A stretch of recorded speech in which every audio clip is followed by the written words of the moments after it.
Salams from the People's Dispatch Studios in New Delhi. I'm Siddhant Ani and you're watching Daily Debrief, your primer on some of the top international news stories of the day. Today we're talking about the Kyle Rittenhouse verdict. We're talking about the rate of deforestation in the Amazon, data relating to it. And we're talking about an old story from the 2006 Lebanon war. New developments on that front. With me in studio is Prashant to talk about all of these stories. Prashant, good to have you back. Thanks. After 4 days of deliberations, a jury acquitted 18-year-old Kyle Rittenhouse on all charges relating to his killing of two protesters in Kenosha, Wisconsin on August 25, 2020. That night, thousands had hit the streets to protest the August 23rd police shooting of Jacob Blake, who was left paralyzed after being shot in the back 7 times by Kenosha City police officers. Rittenhouse traveled from his home state of Illinois to join a right-wing militia at the protest. Rittenhouse was charged with 5 felonies, including first-degree intentional homicide. He argued that he acted in self-defense when he fired his semi-automatic rifle, killing Joseph Rosenbaum and Anthony Huber. Prashant, US President Joe Biden says he's angry at the verdict. How angry are you and why? Right. It's unbelievable. It's one of those verdicts which, even by American standards, even when you look at the systematic and structural racism in the United States, even by those standards, is something that really stands out, something that beggars disbelief, so to speak, because the facts of the case are so clear, and you really don't know how this was arrived at. So let's understand what's happening here. So, like you said, Jacob Blake, a black man, is shot, paralyzed by police officers. This is, remember, happening after the murder of George Floyd, during this wave of anti-racism protests, especially which focus on police racism in the police, the kind of impact police have had on black people, the kind of discrimination against them. These protests are taking place. There is a section of the right-wing, especially white population in the United States, which sees these protests as acts of looters, and this is often encouraged by politicians also, or anti-social elements or whatever you call it, and which decides to take up arms, so to speak, to protect themselves or to protect property, so to speak. And these people causing a nuisance at various places. So protest, and now after Jacob Blake is shot, the protest taking place in Kenosha in Wisconsin. Like you said, Kyle Rittenhouse travels from his home state to Wisconsin. At that point, he was 17, carrying a semi-automatic rifle, goes to where these protests are taking place, and like you said, shoots down 2 people, one of whom was trying to disarm him after he shot and killed the other person, right? And 2 people killed, 1 person severely injured.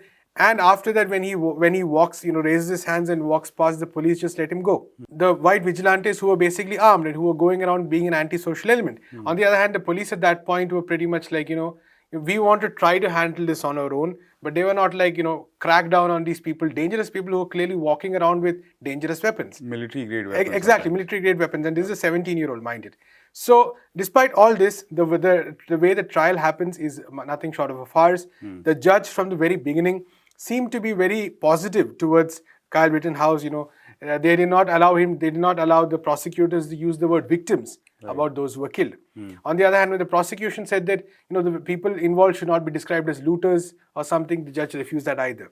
So from the very beginning, the slant towards Rittenhouse in this process was clear. And these are cues that the jurors pick up, the jurors who make this decision. These are cues that they pick up. So the whole process was conducted in such a way that it gave the impression that this justice system was very, almost invested in letting this poor young man who made a mistake walk out. Because that's the impression that's being given, in the sense that this was a guy, who didn't really know what he was doing, who was acting in self-defense, who was young, and he made a mistake.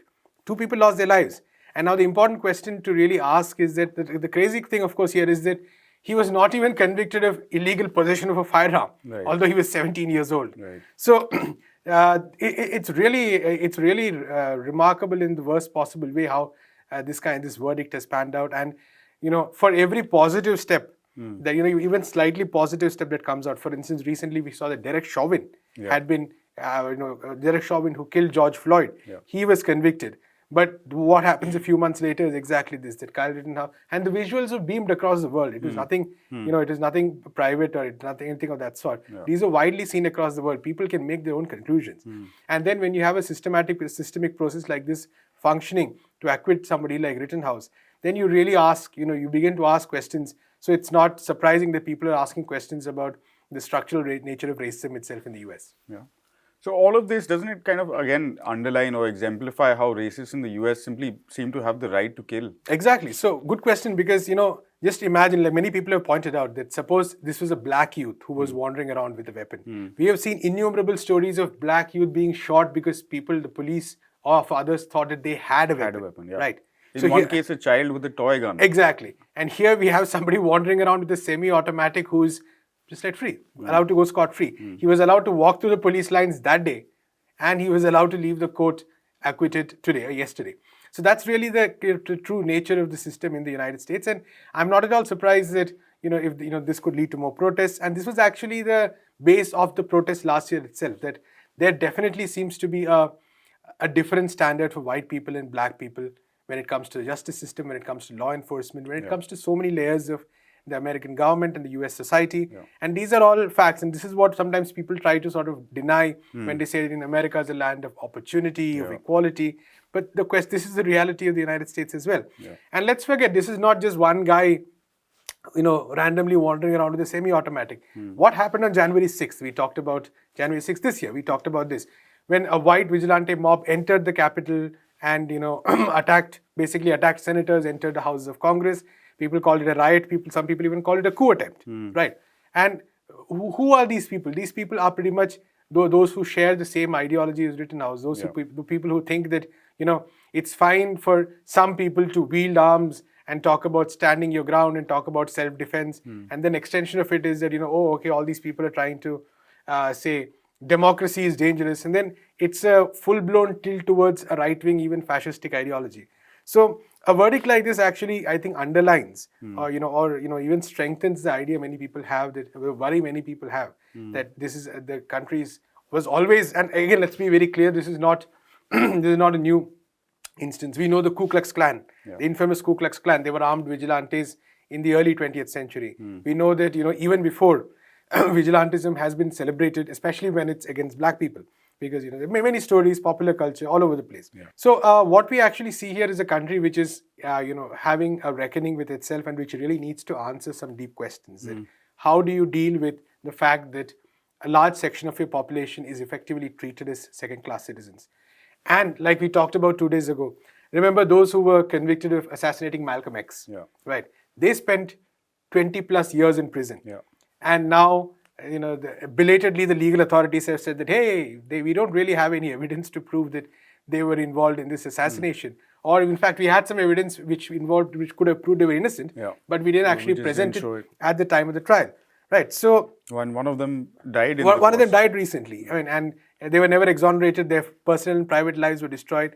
And on the other hand, you have a white young man who's treated as though he's really the victim in this whole situation. So very depressing verdict, very problematic verdict. And I think this really what this will lead to in the coming weeks and months, we need to see. But you would not be blamed if there is far more. If more people take to the streets, nobody's going to fault them. In fact, it's the most natural progression of this kind of a verdict, because this again confirms what people say time and again, and there are multiple instances with individuals, with groups, which nonetheless show that often black people are treated as second-class citizens.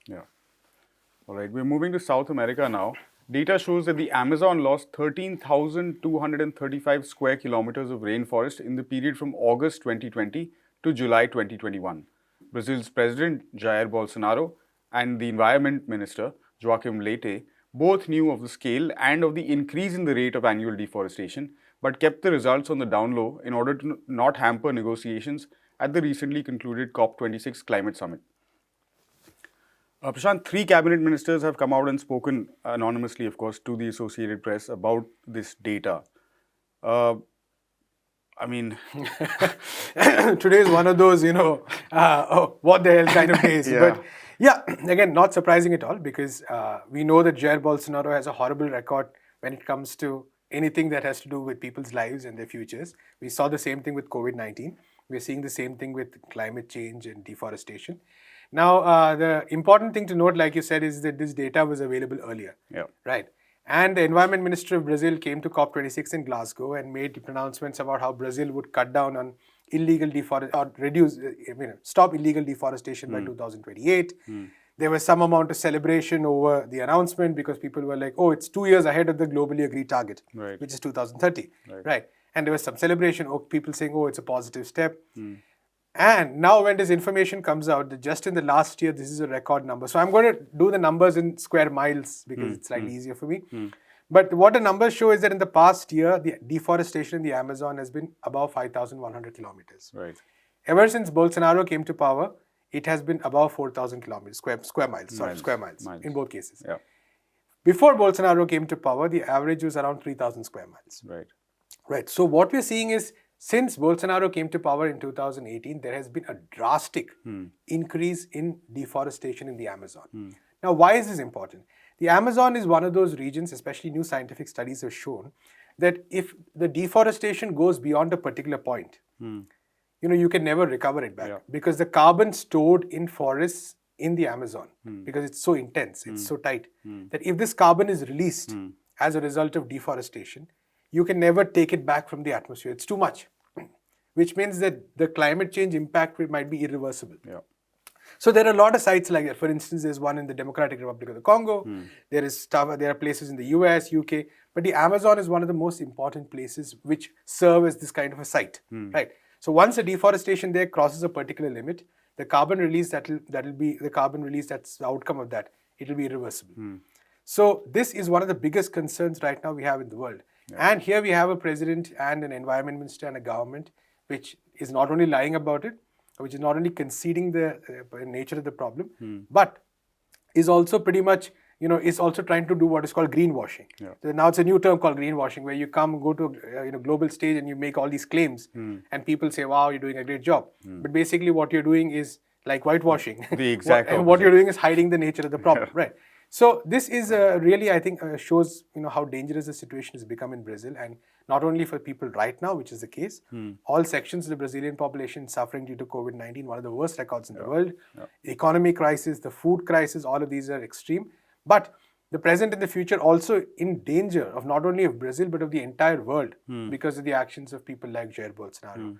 And it's also unbelievable because I think yesterday Bolsonaro responded to some of these reports about the environmental crisis. He called them annoying. And he called Brazilians who talk about this as basically he called them anti-national or unpatriotic people. He said that, we are trying to improve the image of Brazil in the world. And there are these other Brazilians who are coming and trying to damage it. Right. So that was his response. He didn't specifically respond to this report, but that was his response to a lot of these reports about environmental destruction being caused in Brazil during his timeline, during his rule. So that, I think, shows the extent of the problem. Bolsonaro didn't even land up at Glasgow for COP26. He went to Rome for the G20 summit. And the Glasgow summit, COP26, was right after that. But he didn't go there. He came back. His environment minister went there, made these proclamations, appeared like they were doing a great job. But indigenous people, and particularly people of the Amazon, have of course been talking about issues that they are facing, and deforestation being a key among them. What sort of political ramifications will this have for Bolsonaro and his regime? Right, Siddhant. Also, one thing I want to also point out is that Brazil made some commitments regarding reducing carbon emissions, what are called the nationally determined commitments, or NDCs. And every country makes them. So Brazil made some commitments regarding how much they're going to reduce carbon by 2050, 2030, 2050, and it was considered a good number. Now, what turned out later was that it had changed its base calculations. Right. So actually, the way they changed their calculations, it gave Brazil the opportunity to pollute more, while claiming that they were going to pollute less. Right. So that's also important to note what they did in COP26. But larger issue, of course, the fact that politically, how is this going to affect Bolsonaro? Good question, because I think there's a larger, upsurge of anger against him. There is a kind of movement which is building up against Bolsonaro. There's across the political spectrum. Right. The most popular example of this upsurge is Lula, the former Brazilian president from the Workers' Party. If he contests, there's a good chance he's going to win. Okay. On the other hand, Bolsonaro also has a core base of support. People, for instance, who swear by him. People who believe in many of his ideologies. For instance, let's look at how he has handled the environment. Right. He has encouraged illegal logging in the sense that he's not taken enough steps to promote it. He has kind of hobbled environmental regulations. He is under his government, understaffed agencies which are supposed to monitor these issues. All this together actually leaves Brazil in a very, very bad state to fight the issues rising from climate change. And let's be honest, when we look at the way he's approached science, like in the COVID-19 crisis again, it clearly it's pretty sure that they don't really give too much importance to the science around climate change as well. So they're focusing on what is called economic development. They believe that that's the important thing. And economic development basically means that people can go and mine, people can go and log, cut down forests, and that is what is important. So at this point of time, Bolsonaro really sort of not at all looking at someone who can be a steward for Brazil and take it to the next few years. So even if he loses the next election, the real question is that is the impact reversible? The kind of what has happened over the past few years, how does Brazil go back from there? Yeah. So there is a possibility that he may lose the election. There's a slim possibility he may even win. But nonetheless, the fact that his political ideology is nonetheless going to remain strong, and the impact that he has had, the damage that he has caused, is going to be very, very difficult to reverse. Institutionally, the way he's weakened institutions, the way he's reversed social welfare problems, the way he's destroyed Brazil's international standing, destroyed Brazil's relations with its neighbors, the way he's generally promoted right-wing politics in the region. Yeah.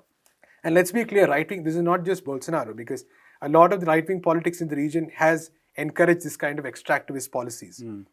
It's a lot of mining, a lot of logging, concessions to private companies which actually want to do these activities, who do not bother about the environment. So all this together, it's like a recipe for disaster, not only for Brazil, but for the whole continent and for the world. So big question regarding, whether Bolsonaro will be able to, whether the people of Brazil will be able to rise up, whether fronts will be formed which can actually fight against him, and what will be his response. But it looks pretty clear that the damage is quite high. Fair enough. Developments now in a story from back in 2006 during Israel's war with Hezbollah.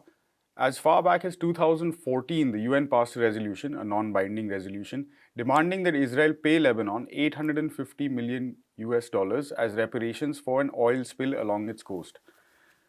Prashant, what's the latest on the story? It's been 6 years since that first resolution. Right. So what happened a couple of days ago was that the UN, the General Assembly's committee, which votes on economic issues, actually took up this issue once again. And it passed a resolution, so like I said, a non-binding resolution, supported by over 160 countries, which said that Israel should take responsibility for the effect of this oil spill. Now, what are we talking about here? In 2006, Israel declared war on Lebanon. Israeli forces attacked Lebanon. And there was a power plant called the GA power plant. And Israeli jets bombed the power plant, and anywhere between 15,000 to 30,000 tons of oil leaked out of that power plant. And it leaked into the water, into the sea. And around, I think, 170 kilometers of the coast of Lebanon was affected. Even Syria was affected a bit. And this was a pretty big oil spill at that point of time. And the impact continues to this day. So this happened in 2006, of course. In 2014, after 8 years, the UN finally recommended that this amount be paid as compensation. Because clearing up an oil spill, the kind of impact it has on livelihoods, the kind of impact it has on the environment, very difficult to handle in the long run. Obviously, it was dismissed by Israel, it was dismissed by the United States, and this continues. So we are in 2021 now, 15 years after the incident. And obviously, there's been no reparations, there's been no compensation. And Israel's response at the UN was that this issue has taken up the time of the committee for too long. So that was its response, the fact that, okay, that happened in 2006, and let's move on, exactly. And the United States, of course, saying that Israel was being unfairly singled out. Israel also blaming Hezbollah for that, although I don't think anybody else has. So because it was these were Israeli jets which bombed the power station.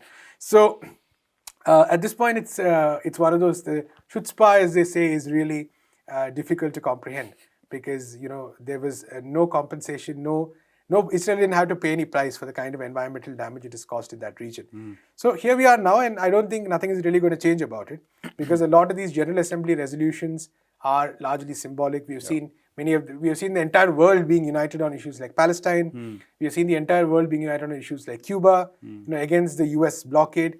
But that doesn't stop the US or Israel from doing what they're doing right now. So, but nonetheless, it's important to remember these crimes. It's important to remember these incidents. It's important, I think, for people to keep arguing and fighting about these, because otherwise they get kind of buried in history, so to speak. And this was not any kind of ordinary disaster or anything, but an act of war. So and you would need reparations. You would need compensation to sort of have that impact. So that's where we are right now. Like I said, no chance of Israel paying any of this money, obviously. Yeah. But I think it's nonetheless important that the General Assembly came back to this issue, once again fixed the responsibility on Israel and said that it's not something that Israel can hope will be buried, or say that it's been talked about for too long, let's forget it now. And almost as strongly backed the passage of the resolution also. But as you very importantly pointed out, this was an act of war. So what are the sort of longer term lingering impacts of this conflict? Right, Siddhant. So it's important to remember that in 2006, Israel invaded Lebanon. Right. There was an incident at the border. Hezbollah operatives entered. Israel launched this huge war. 1,000 people are believed to have died. Lebanese people, mainly civilians. Equally important to note that Israel lost that war. Lebanon paid a huge cost, but Israel did lose that war. And this was a vital moment in the breaking of Israeli hegemony over that region. Because earlier, in multiple wars, against many of its neighbors, Israel had triumphed again and again. All the other countries around Israel had been defeated multiple times. In 2006, though, Hezbollah was able to defeat Israel, and Israel, had to give up after a point of time. So, and that has kind of, I think, the impact of that has very much still stayed on in the region in terms of how Hezbollah has become an even more dominant force as far as Lebanon is concerned. Now, let's take a look at the situation today. We have Lebanon in crisis. Hezbollah is a dominant force.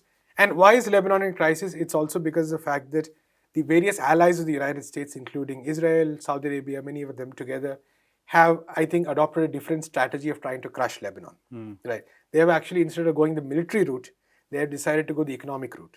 So they've withdrawn subsidies, they kind of impose all kinds of restrictions, and Lebanon is going through a massive political and economic crisis today. Yeah. So this also comes out of the, I think, an understanding post 2006 that Israel could not sort of win just by military means, and could not be and the whole U.S. axis, U.S., Israel, Saudi Arabia, they could not destroy Hezbollah purely through those kind of through force. So this is a different strategy. On the other hand, I think Hezbollah has also been incredibly strengthened over the past decade or so, because it was in the forefront of fighting ISIS, for instance, in Syria and Iraq. It has established a strong relationship with Iran and even sectors in Iraq as well. And Hezbollah has emerged in some senses as a key pole in that region against the United States and some of its policies, against Israel and some of its policies. Right. So the 2006 war, that way, being some kind of a major milestone as far as the entire region was concerned. Now, as far as its legacy, like I said, endures. The important thing is that, again, once again, Israel never suffered anything much for launching that war. There was no real penalties imposed on Israel in any particular way, and things continued more or less as normal. Israel continued to have a free hand. Years later, it attacked Palestine, of course, in 2008, in 2014, recently in 2021. And for all of this, Israel has barely suffered any consequences at all. So we also see that both Hezbollah and Israel came out of that conflict, the 2006 conflict, in their own ways, with different paths, so to speak. So important to note all of that. And at the end of the day, the key question is that while talking about the oil spill, whether, again, Israel has also taken to blaming Hezbollah for everything and anything that happens in the region. So that Hezbollah has become a very favorite whipping boy as far as Israel and the US are concerned. But nonetheless, its power remains pretty strong. So I don't think it's going to be dislodged anytime soon. All right. That does it for today's show. From Prashant, myself, and the entire People's Dispatch team, you've been watching Daily Debrief. For more on all of these stories, you can visit our website, peoplesdispatch.org, and also follow us on all the social media channels. Thank you for watching. We'll see you next week. Goodbye.